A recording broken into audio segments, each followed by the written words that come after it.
Pantera's formative glam years, during which they released 4 independent albums, 3 with original singer Terry Glaze, are generally not considered a secret anymore. But in the 90s, when they were tearing it up, it was something we generally did not know about at all. The first hint I probably ever got was an odd featurette in an issue of Guitar World, where Dimebag announced that he was Dimebag now, and that he was not Diamond Darrell anymore. I think the exact quote was something like, "It's Dimebag, dude." We were like just getting to know this guy. What was he even talking about? Sure, yeah, he was listed as Diamond Darrell on Cowboys and Vulgar, but still, it seemed weird to mention, like some kind of minor damage control. There was a toughening going on. Then, some years later, I would come across some bootlegs of the original albums on CD in a specialty metal record store, or hear guys smoking outside of whatever club saying, "Oh yeah, they used to be glam rockers. Now they're ashamed of it and they try and hide it." It was both funny and fun to learn. It wasn't like now, where when you learn of a band like Pantera for the first time, you just go on Wikipedia and learn about all these 80s albums. As far as we were concerned, Cowboys from Hell, the first major label album, was album numero uno. It's actually album number 5. That is an odd thing, for a whole early era of a band's discography to be shadowed. Anyway, once I learned of all these original albums, I gave them all a listen with a smirk, and that was kind of that. But today, we're not gonna make fun of them. And we all know they exist. I'm not blowing the lid off of anything here. We're just gonna jam them. I almost want to pretend like we're going back in the day. 90s Pantera never existed. Who is Glamtera, with Terry Lee Glaze at the helm? What are they all about? People of our very first album. This is called Widowmaker. Now, for the debut album, Metal Magic, released in 1983 by the band's own label, Metal Magic Records, we get no lead single music video. But among fans who jam this era, the song Widowmaker is cited as the standout cut, complemented by this footage of a live performance from 1984. So we're gonna call this the lead jam. And there is some good stuff to talk about here. I know we're pretending 90s Pantera doesn't exist, but just while we dive in here at the beginning, let's note Dime's signature funny-shaped guitar, the Dean ML created in 1977, already in play, and his chops already ferocious.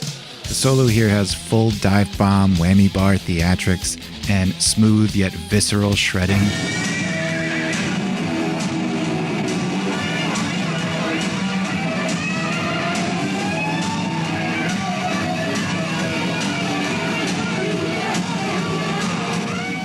Probably the only guy I've ever heard that can skirt the line between amazing technicals and a train going off the rails like Eddie Van Halen. Most guys can either do one or the other, not both. Anyway, it's all here from the beginning. Nothing to be ashamed of. And little baby Dime looks like a version of himself from the original Final Fantasy before his character gets leveled up. So cute. Dating myself here with the reference, but we are talking about 80s Pantera. The rest of the band is also hot and tight. Vinny and Rex crushing it. Vinny even has his snappy signature kick drum sound audible in this live video version with camcorder sound quality in '84.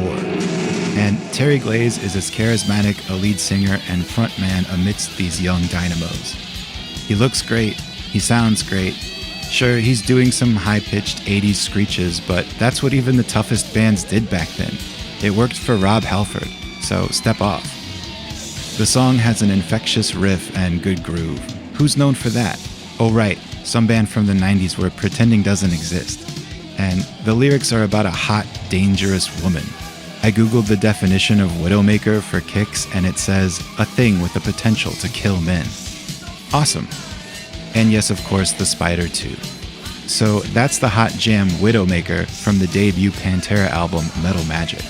Seriously, some band should do a modern cover of this.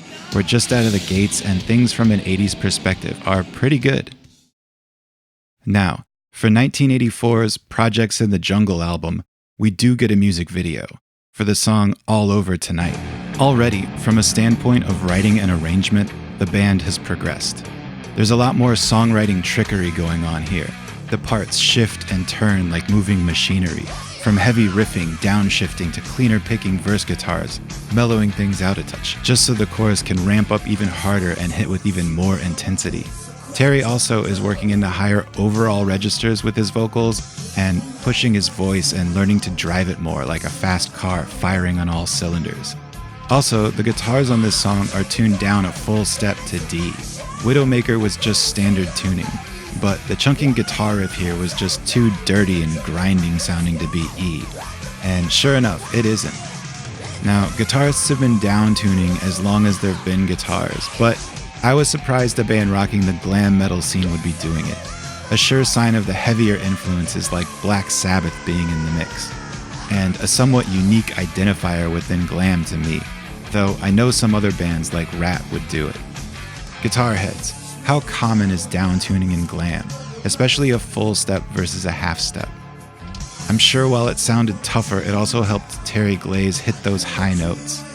Lyrically, this one seems to be about drinking whiskey and wanting to score. I think the hook is pretty good, though when you compare it to something like Rat's Round and Round, a song that shares a handful of similarities and is also from 1984, this doesn't quite have that level of pop hook intensity.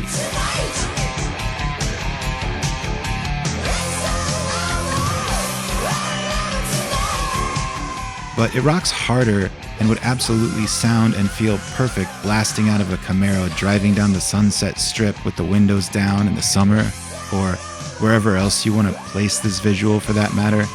I bet if you take All Over tonight and go drive around to it with the windows down, tonight, weather permitting, you will feel badass. Try it and let me know how it goes.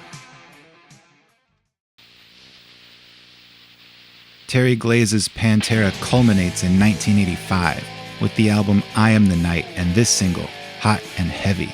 Funny detail, this album was mastered by a guy named Tom Coyne who went on to master Grammy-winning albums by Adele, Taylor Swift, and Bruno Mars. We've got some classic Diamond Darrell pinch harmonics going on in the intro riff.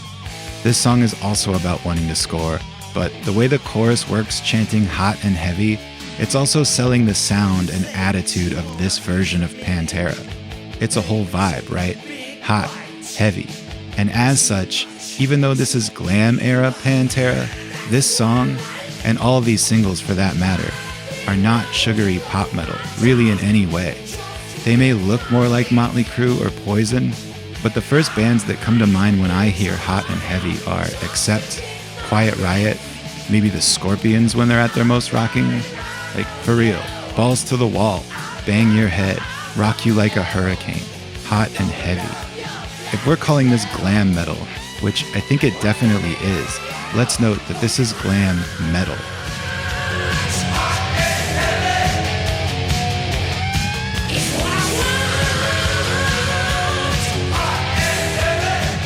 They're on the heavier side of the spectrum, and it shows in every way. We got a song about a man killer, a song about drinking whiskey and wanting to score, a song about wanting to score and how heavy they are. These themes are not far off from the themes of the later truly heavy Pantera that would follow. Though, yeah, these themes are totally glam metal themes too. I'm just noting the overlap. As I mentioned earlier, it would also get thrown around in the 90s by those who knew about this era that Pantera were ashamed of it and trying to hide it and stuff. But I've only ever heard accounts of people who did have a copy of one of these albums on vinyl, bringing it to the band to sign and saying their reactions were always excited and joyful and happy to see them in the wild and sign them. This just all happened before they got signed. Though I am sure they appreciated this not all being on their permanent record with the masses in the grungy 90s.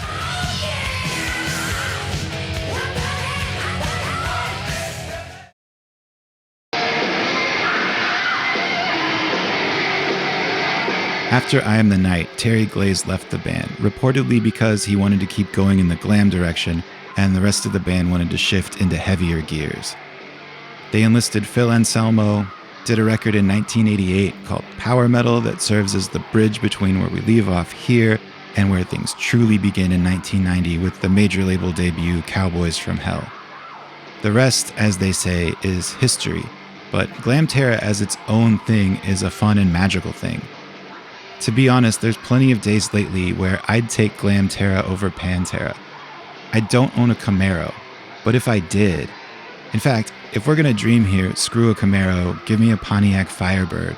But yeah, if I had a Pontiac Firebird, and I had a night on a nice evening to cruise some open back roads, I would gladly crank all 3 of these albums. Maybe find a little shack of a tavern to pull up to, clink some glasses with some randos, find out where the party is, and get into some trouble. Yeah, that could be real nice. So let's get hot and heavy, for I am the night.